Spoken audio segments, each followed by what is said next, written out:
As dawn broke over a still unaware Earth, the Varric scout teams deployed their infiltration units. These biomechanical drones, each the size of a house cat, scurried through sewers and ventilation systems of major government facilities worldwide. They collected data on human defense capabilities, communication infrastructure, and, most importantly, behavioral patterns. The information streamed back to Admiral Krozak's command vessel in encrypted pulses undetectable by Earth's monitoring systems. "Curious," muttered Science Officer Vex, her elongated fingers manipulating the holographic display of human military responses during past conflicts. "They seem to fight more effectively when they appear to be losing." Krozak dismissed her observation with a flick of his battle-scarred hand. "Desperation tactics, we've seen them before." "Not like this," Vex insisted, bringing up simulation models. "Their historical records show repeated instances of overcoming superior forces through unpredictable approaches. They call it innovation under pressure." The war room fell silent as the senior officers considered this anomaly. Sub-Commander Nex finally spoke. "Perhaps we should modify our standard approach? A more thorough assessment. The hegemony does not waste resources on unnecessary precautions," Krozak interrupted, his voice carrying the weight of 17 successful planetary subjugations. "Our technology is centuries beyond theirs. Their most advanced aircraft cannot even leave their atmosphere effectively. Their weapon systems rely on primitive projectiles and chemical explosives." He expanded the tactical display, highlighting key targets for the first strike. "We will follow the established protocol. Simultaneous EMP bursts to disable communication and power infrastructure, followed by precision strikes on military installations, then deployment of ground forces to secure resource-rich regions." The command crew returned to their stations, preparations continuing with military precision.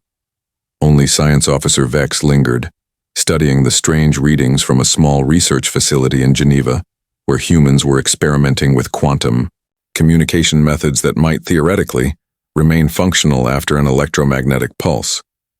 Aboard the survey vessel orbiting Earth's moon, Junior Scout Travak monitored North American wildlife preserves with growing confusion. "Commander, these humans, they deliberately maintain predator species that could threaten them. They protect animals that serve no nutritional or utility purpose." Commander Zill barely glanced at the data. "Primitive religious practices, likely. Focus on the designated targets." But Travak couldn't dismiss his unease. In every previous conquest, subject species behaved according to predictable patterns of self-preservation and resource competition. These humans organized themselves in wildly inefficient ways, deliberately preserving biodiversity at the expense of resource extraction, creating art with no survival value, and most puzzlingly, regularly sacrificing individual safety for abstract concepts. As the Varrics finalized their invasion preparations, night fell across the Pacific Ocean. In a small research station off the coast of New Zealand, marine biologist Dr. Elena Reyes noticed unusual readings in her deep-sea monitoring equipment. Something massive was displacing water currents at impossible depths. She sent a puzzled message to her colleagues before the communication system unexpectedly failed. The invasion had begun, but not in the way anyone expected. Not even the Varrics themselves understood what they had started, or what they would awaken in humanity when the full assault began at dawn. The first human resistance wasn't organized by military commanders or government officials. It came from 13-year-old Mei Lin in the suburbs of Shanghai. When the electromagnetic pulse disabled her neighborhood's power grid, she instinctively grabbed her grandfather's old hand-crank radio and bicycle generator. While adults panicked around her, she established the first functioning communication node in the city, relaying information between scattered police units. 3 of the alien crafts are landing in Century Park, she reported calmly, unaware that her improvised network would become the model for resistance cells worldwide. They're setting up some kind of equipment. It's glowing blue. Across the ocean in rural Kentucky, farmhand Jacob Wilson watched Varric's extraction drones begin drilling operations in his employer's wheat field. Instead of fleeing, he returned to the barn and modified his harvester with reinforced steel from the scrapyard. "If they want our land, he told his terrified co-workers. They'll have to fight for every inch. By sunset, 3 Verax mining units lay destroyed, and Jacob's improvised armored vehicle had inspired neighboring farms to create their own defense machines. Admiral Krozak monitored the initial occupation from his command ship, increasingly perplexed by scattered reports of resistance. These are isolated incidents, he assured his officers, standard statistical anomalies during conquest operations. But Science Officer Vex wasn't convinced. Sir, we're seeing a 42% higher resistance response than projected. The humans are adapting to our technology faster than any species we've encountered. Krozak dismissed her concerns. Deploy the fear protocol, target their population centers with precision strikes. Once they understand resistance is futile, they'll submit like all the others. The order was given. Verax gunships appeared over Mexico City, Tokyo, Cairo, and 17 other major population centers. Their energy weapons carved precise, devastating paths through urban infrastructure, a demonstration of overwhelming power designed to break human will. In the smoking ruins of downtown Sydney, paramedic Connor Harris pulled survivors from collapsed buildings while Verax ships hovered overhead. When a child asked why the aliens were doing this, Connor replied without hesitation, "Because they think they know us. They think we'll give up." He bandaged the boy's arm and handed him supplies to carry. But that's not who we are. Beneath, the streets of Paris, subway operator Mathilde Dubois transformed her underground network into an evacuation route, guiding thousands to safety through tunnels the Verax sensors couldn't penetrate. When a Verax patrol finally discovered one entrance, they were met with an improvised explosive device fashioned from cleaning chemicals and kitchen supplies, the first of many such surprises the aliens would encounter in the metro system. Night fell on day 0. Admiral Krozak received the planetary status report. Resource extraction was proceeding at 63% of projected efficiency, acceptable but below standard. Human military resistance had been neutralized as expected, but civilian disruption tactics were registering at unprecedented levels. Implement curfew enforcement drones, he ordered. Lethal response authorized for any human violating occupation protocols. But even as he gave the command, the first Verax supply depot in Manitoba was burning, set ablaze by local hunters using tactics perfected over generations of wilderness survival. In Jakarta, a marine biologist was discovering that common sea urchin toxin caused seizures in Verax physiology. And in the mountains of Nepal, a former satellite engineer was repurposing abandoned communications equipment to penetrate Verax transmission frequencies. The hegemony had conquered 17 worlds before Earth. None of them had responded like this. Dr. Sarah Chen's resistance network expanded through methods the Verax surveillance systems couldn't comprehend. While the aliens monitored digital communications and satellite transmissions, humans reverted to technologies so obsolete they were effectively invisible. Handwritten notes, Morse code, and patterns hidden in hanging laundry. Information traveled across continents through a patchwork of ancient and improvised methods that no conquest algorithm could predict. The Verax expect us to either fight conventionally or surrender, Dr. Chen explained to her growing circle of coordinators during a meeting in the abandoned salt mines beneath Detroit. They have no strategic framework for a species that does neither. A former high school chemistry teacher from Buenos Aires demonstrated how common household bleach could be modified to dissolve Verax body armor. A structural engineer from Lagos shared blueprints showing vulnerabilities in the aliens' extraction machinery. Information became humanity's most potent weapon, shared freely, adapted locally, and implemented in countless unpredictable variations. Admiral Krozak's frustration manifested as increasingly erratic command decisions. Expand the destruction radius, he ordered after resistance fighters sabotaged a major processing center in Vancouver. Make examples of their population centers. Science Officer Vex studied the human response metrics with growing concern. Sir, our data indicates that increased civilian casualties correlate directly with increased resistance activities. These humans don't respond to fear as expected. Impossible, Krozak dismissed. Fear is universal. All species submit when properly threatened. Not this one, Vex insisted. displaying the analytics. When we destroyed Chicago last week, resistance incidents increased 278% worldwide.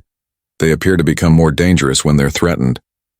In the mountains of Switzerland, a clockmaker named Joseph Müller discovered that precisely calibrated sound frequencies disrupted Varac's neural functions.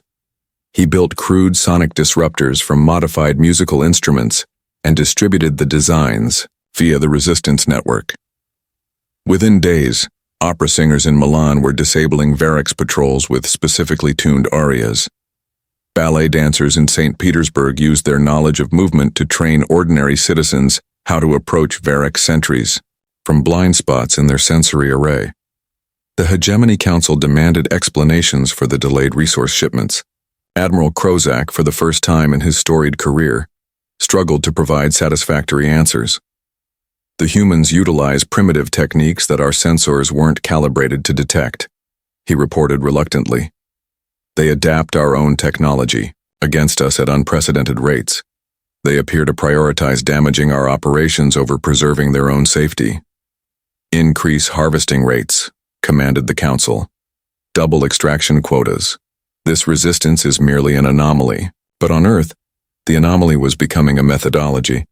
In Australia's outback, Aboriginal trackers guided resistance fighters through sensor dead zones. Japanese fishermen discovered that their sonar equipment, slightly modified, could detect and confuse Varac's underwater harvesting operations. Children in Mexico City created a game of leaving decoy heat signatures to trigger Varac's automated responses, depleting their energy reserves and creating predictable patrol patterns that adults could exploit. When the Varacs finally captured Dr. Chen in Barcelona, they expected to cripple the resistance by removing its perceived leader. Instead, they discovered something incomprehensible. There was no central command. The resistance was everywhere and nowhere, adapting and evolving without hierarchy. As Dr. Chen was led to interrogation, she smiled at her captors with genuine curiosity. "You still don't understand what you're fighting, do you?" she asked. Dr. Chen's interrogation chamber was designed to break the spirit through isolation and sensory manipulation. The Varacs expected her to crumble like the military leaders of previous conquered worlds. Instead, she studied the room's architecture with professional interest, identifying design flaws that revealed insights into Varac psychology. "Your species values order above all else," she observed to her interrogator, a specialist named Mivax. "Every angle in this room is precisely measured. Every sound is calculated for maximum psychological impact. You've built your entire civilization around predictability." Mivax's facial appendages twitched with irritation. "And your point?" "Chaos terrifies you," Dr. Chen replied simply. "That's why you can't defeat us. Humans thrive in chaos. We're drawn to the unpredictable."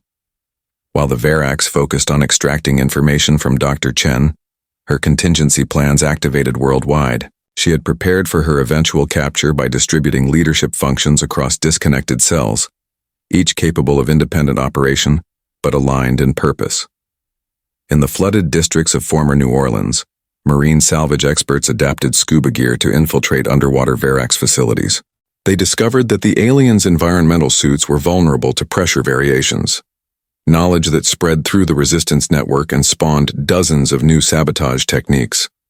Former roller derby players in Austin repurposed their skills to create high-speed strike teams, using modified skateboard technology to slip beneath the minimum height detection of Varac security scanners. These ghost squads specialized in resource depot raids, appearing and disappearing before automated defense systems could lock onto their positions. Admiral Krozak reviewed the mounting reports of equipment failures and supply line disruptions with growing alarm. "These patterns make no sense," he complained to his command staff. "There's no strategic coherence to their attacks, no discernible objective." Science Officer Vex, increasingly convinced that standard conquest protocols were failing, presented her analysis. "Sir, I believe they're not following any centralized strategy. Each resistance cell appears to be improvising based on local conditions and available resources." "Impossible," Krozak dismissed. "No species can coordinate effective resistance without central command." But across Earth, evidence mounted to the contrary. In Bangalore, software engineers who had lost their families in the initial bombardment created a neural network algorithm that predicted Varek's patrol patterns. In the ruins of Cambridge University, quantum physicists discovered that the aliens' communication system created detectable ripples in background radiation that could be monitored using modified kitchen microwave components. The most significant breakthrough came from an unexpected source. In a Johannesburg hospital basement, a team of doctors studying captured Varek's technology noticed something remarkable. The aliens' neural interfaces were vulnerable to specific frequencies that matched human brainwave patterns during creative thinking. This discovery, smuggled out through the resistance network, led to the development of disruptor devices that caused Varek's troops to experience the equivalent of sensory overload when exposed to unpredictable stimulus patterns. Dr. Chen, somehow, aware of these developments despite her isolation, smiled during her third interrogation session. "You've been asking the wrong question," she told Mivax. "You keep wanting to know where our resistance is headquartered. The truth is both simpler and more complex. Everyone is headquarters. Every human who refuses to accept your conquest becomes a general in their own war." Mivax's expression shifted to something approaching concern. "You cannot win against our technology." Dr. Chen's response would later be transmitted throughout the resistance network. "We're not fighting your technology. We're fighting your inability to imagine defeat." Dr. Chen's escape from Varek's captivity became the stuff of legend. Using nothing but observed patrol patterns and psychological insights gathered during her interrogation, she manipulated her captors into creating their own security breach. She didn't overpower anyone or hack any systems. She simply understood Varek's psychology better than they understood human ingenuity. "Their greatest weakness is their inability to imagine unconventional solutions," she explained to the resistance council that gathered in the abandoned subway tunnels beneath Paris. "They expect us to either use force or technology. They cannot comprehend improvisation." The council represented humanity's remarkable diversity: a Nigerian petroleum engineer, a Brazilian indigenous tracker, a Korean cybersecurity expert, a Canadian wilderness guide, and dozens more from across every continent. Each brought unique knowledge and perspective that continually evolved the resistance strategy. Admiral Krozak's deteriorating mental state became apparent to his command staff as the occupation reached its 6th month. When Varek's troops reported humans using modified children's toys as delivery systems for neural disruptors, he ordered an entire region in northern Europe sterilized from orbit. The Hegemony Council countermanded his order, not from compassion, but because resource extraction facilities would be damaged. "The containment protocols are failing," Science Officer Vex reported during an emergency command session. "The pathogen affecting our troops shows signs of deliberate engineering. It specifically targets our neural communication systems while leaving critical biological functions intact." The pathogen had emerged from an unlikely collaboration between veterinarians in Kenya and microbiologists in Iceland.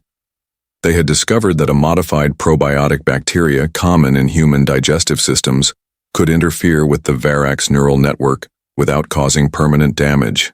Released into water supplies near occupation forces, it spread rapidly through the alien ranks, causing communications disruptions and sensory confusion. In the mountains of Colorado, a physics professor named Samuel Watkins made perhaps the most significant breakthrough of the resistance. Studying captured Varek's technology, he recognized that their command structure relied on quantum entanglement for instantaneous communication, but the system had an exploitable flaw. "They've sacrificed security for efficiency," he explained to his team of former students now working from a hidden laboratory in an abandoned mine shaft. "Their entire command network uses the same quantum frequency. If we can access it, we can potentially issue our own commands." The implications were staggering.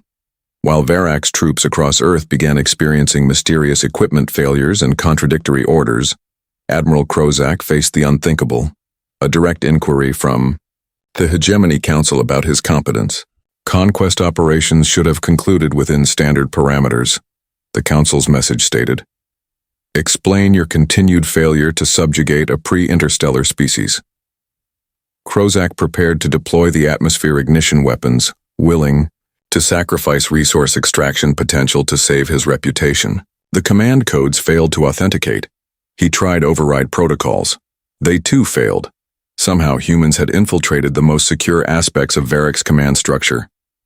Across Earth, resistance cells coordinated the most ambitious operation, yet a simultaneous worldwide strike against every major Varek's installation. But unlike conventional military operations, each strike utilized methods specifically adapted to local conditions and resources. The Varek's, trained to respond to standardized threats, found themselves facing thousands of unique attacks, each exploiting different weaknesses, each requiring different countermeasures. As alarms blared throughout his command ship, Admiral Seo, Krozak received one final insult, a direct communication from Dr. Chen herself. "We've been studying you," she said simply. "Perhaps it's time you started studying us." Operation Tsunami crashed against Varek's defenses like nothing the aliens had ever experienced. In the skies over former metropolitan centers, human pilots flew modified aircraft that incorporated salvaged alien technology with human ingenuity. Their flight patterns defied conventional physics and Varek's targeting systems. "They're deliberately executing maneuvers that should kill them," reported a bewildered Varek's flight commander. "Their bodies shouldn't withstand these G-forces." What the Varek's didn't understand was the cocktail of medications developed by sports, physicians and aerospace doctors, allowing pilots to temporarily endure forces that would normally cause blackouts. The humans weren't matching alien technology. They were transcending their own biological limitations through chemical innovation. Admiral Krozak watched in disbelief as coordinated attacks struck every major Varek's installation simultaneously. Desert nomads in North Africa used sand-skimming vehicles to approach extraction facilities from directions the sensors weren't calibrated to monitor. In the Amazon rainforest, indigenous tribes applied generations of hunting knowledge to track and disable Varek's patrols without triggering alarm systems. "This is impossible," Krozak insisted as facility after facility reported breach conditions. "No species can coordinate on this scale without centralized command." Science Officer Vex, whose warnings had been repeatedly ignored, finally spoke, with brutal honesty. "Sir, they're not coordinating in the way we understand coordination. Each resistance cell operates independently but with shared purpose. We're not fighting an army, we're fighting an idea." The human approach defied Varek's military doctrine at its foundation. When resistance fighters in Australia captured a Varek's communications hub, they didn't attempt to hold the position against counterattack. Instead, they extracted critical technology, booby-trapped the facility, and disappeared back into the outback. By the time Varek's reinforcements arrived, the humans were gone and the base was a smoldering ruin. Aboard the lead extraction vessel hovering over the Andes Mountains, Sub-Admiral Nexari witnessed something unprecedented: humans willingly sacrificing themselves to protect others. When Varek's troops surrounded a school being used as a temporary hospital, local farmers armed with nothing but agricultural tools created a diversion, drawing fire to allow medical staff to evacuate patients. This behavior violated every conquest model in hegemony records. They value their collective survival over individual preservation, Nexari noted in her private log. This suggests social bonds we've never encountered in previous conquests. The most dramatic moment of Operation Tsunami came when a team of human scientists and engineers launched their reverse-engineered spacecraft directly at the Varek's orbital command platform. The craft wasn't armed with conventional weapons. It carried a carefully engineered variant of the neural disruptor virus, designed to temporarily paralyze the Varek's command network. The suicidal mission succeeded. For 17 crucial minutes, every Varek's system across Earth went offline as the quantum communication network rebooted. In those 17 minutes, resistance teams worldwide seized critical technology, freed prisoners, and implemented the next phase of humanity's counteroffensive. As systems came back online, Admiral Krozak faced a transformed battlefield. Human forces now possessed Varek's weapons, Varek's vehicles, and most alarmingly, Verax encryption protocols. For the first time in the history of the hegemony, conquered primitives were using the invaders' own technology against them and improving upon its design. The Hegemony Council's message to Krozak was unprecedented in its brevity. Explain. Failure. Prepare for extraction. Dr. Chen, watching the Verax command ship's erratic movements from a resistance bunker in the Rocky Mountains, allowed herself a brief smile. They're beginning to understand, she told her colleagues. The question is whether they'll adapt or break. Sub-Admiral Nexari's unauthorized communication with Dr. Chen began as an attempt to understand the enemy. It transformed into something unprecedented in hegemony history, a dialogue between conqueror and conquered. Your species defies our biological understanding, Nexari admitted during their 5th clandestine exchange. You reject efficiency in favor of diversity. You preserve traits that should have been eliminated through natural selection. Dr. Chen's response illuminated the fundamental difference between their civilizations. We don't view diversity as inefficient. We see it as essential. Each unique perspective offers solutions no single approach could discover. Their conversations, conducted through a secure channel developed by Professor Watkins's quantum communication team, remained hidden from both Verax Command and most of the human resistance. Only Dr. Chen's inner circle knew that divisions were forming within the previously monolithic hegemony forces. Admiral Krozak, desperate to salvage his reputation, deployed his elite guard to eliminate Nexari. The strike team descended on her, forward command post in the Himalayas, expecting a simple assassination. Instead, they walked into a perfectly executed ambush. Human resistance fighters, forewarned by Dr. Chen, captured the entire team without a single casualty on either side. Implications were staggering. Humans had not only predicted Krozak's response but had developed non-lethal methods to neutralize Verax elite forces. This development reached the Hegemony Council through channels Krozak couldn't monitor or control. The conquest parameters have failed, Nexari reported directly to the Council, bypassing Krozak entirely. This species operates outside our understanding of sentient development. They actively preserve inefficiency and unpredictability, traits we eliminated from our evolution millennia ago. The Council, faced with unprecedented failure, split into factions. The military dominance faction, led by Supreme Commander Virex, advocated deploying planet-killer weapons to salvage resources and eliminate the human threat. The pragmatic reconsideration faction, gathering behind Nexari's reports, argued that the cost of conquest now exceeded any potential resource gain. We must acknowledge an unpalatable truth, Nexari told the Council. Our conquest methodology, perfected across 17 systems, has fundamental flaws that this species has exposed. Meanwhile, Dr. Chen's team finalized deployment of the neural virus. Unlike conventional weapons, the virus wouldn't kill Verax troops. It would simply sever their connection to the command hierarchy, effectively liberating them from hegemony control. The ethical implications weren't lost on the human leadership. We're not just fighting for survival, Dr. Chen explained to resistance leaders gathered in the underground command center. We're offering them a different path, freedom from their own rigid systems.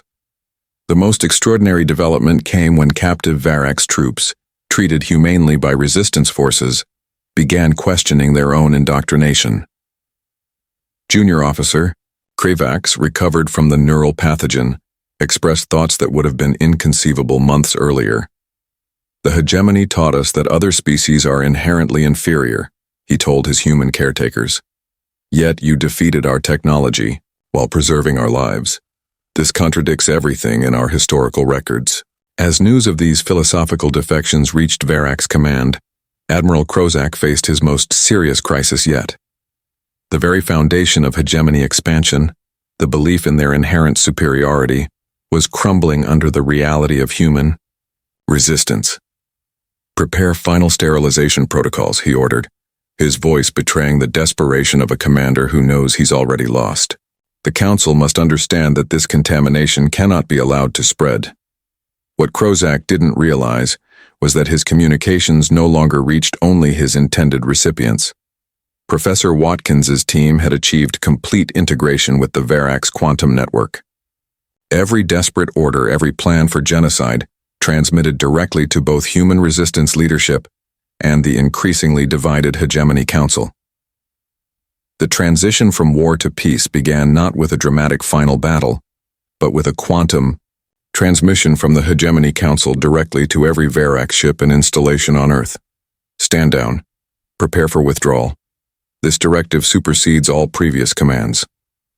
Admiral Krozak, his authority stripped away in 19 words, responded with the only act of defiance left to him. His personal vessel attempted to launch planet-killer weapons in direct violation of the Council's order. The ship never left Earth orbit. Verax crews, influenced by both the neural virus and growing doubt about their mission, disabled the weapon systems from within. The sight of massive alien ships rising from Earth's surface sparked not celebration, but cautious observation. Humanity had learned to be patient, to watch and verify before trusting in victory. Dr. Chen coordinated monitoring teams worldwide to ensure the withdrawal was genuine and complete. "They're actually leaving," Professor Watkins confirmed as censor. Readings showed the Verax fleet assembling beyond the moon. The quantum communications indicate they're setting course for their home system. The Hegemony's official declaration classified Earth as environmentally incompatible with standard resource extraction protocols. This face-saving statement allowed them to withdraw without admitting defeat, but everyone, human and Verax alike, understood the truth. For the first time in its expansionist history, the Hegemony had been forced to retreat. Sub-Admiral Nixari, now elevated to diplomatic liaison first class, remained behind with a small contingent of Verax who had requested permission to continue studying human culture. Their research facility, established in the neutral territory of Antarctica, became the first peaceful exchange between the species. "Your victory wasn't technological," Nixari explained during the formal establishment of diplomatic relations. "You prevailed because your diversity, what we considered your greatest weakness, proved to be your greatest strength." Dr. Chen, appointed as humanity's chief representative to the Verax delegation, nodded in agreement. "Perhaps that's the lesson for both our species. Uniformity creates predictability. Diversity creates resilience. The technological leap resulting from the war transformed human civilization within months. Medical advances derived from understanding Verax biology eliminated several major diseases. Transportation systems incorporating alien propulsion methods reduced global pollution by 70%. Energy production using modified Verax quantum principles provided abundant clean power to regions that had never known reliable electricity. But the most profound changes were philosophical. Humanity emerged from the invasion with a new understanding of its place in the universe and its unique strengths. The United Earth Council, formed from the remnants of pre-war governments and resistance leadership, established guiding principles based on the qualities that had secured victory: adaptability, cooperation across differences, and ethical innovation. 5. Years after the withdrawal, the first human diplomatic vessels departed the solar system. Their destination was not the Hegemony homeworld, but the planets of species who had suffered under Verax conquest. Unlike the Hegemony's approach of domination, Earth offered partnership and mutual defense. Among the crew of the flagship Resilience was Junior Officer Krivax, formerly of the Hegemony forces, now the first Verax citizen of Earth. As the ship prepared for its first faster-than-light jump, he stood beside Captain Mei Lin, the same girl who had established Shanghai's first resistance communication network years earlier. "They thought they could defeat Earth," Mei Lin remarked as the stars before them distorted into the swirling patterns of hyperspace. "But they didn't count on humans." Krivax, still learning human expressions of humor, tilted his head thoughtfully. "No one ever does," he replied. "That appears to be your greatest advantage,